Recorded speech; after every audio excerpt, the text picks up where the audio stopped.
बिस्मिल्लाहिर्रहमानिर्रहीम। अस्सलाम वालेकुम।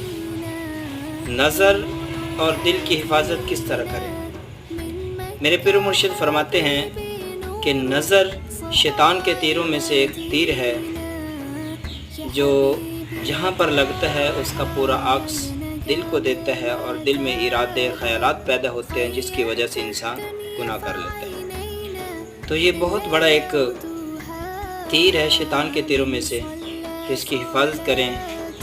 तो अल्लाह ताला भी फरमाते हैं कि अपनी नज़रों को नीचे रखा करें। औरतों और मर्दों ये दोनों के लिए अल्लाह ताला ने हुक्म फरमाया है।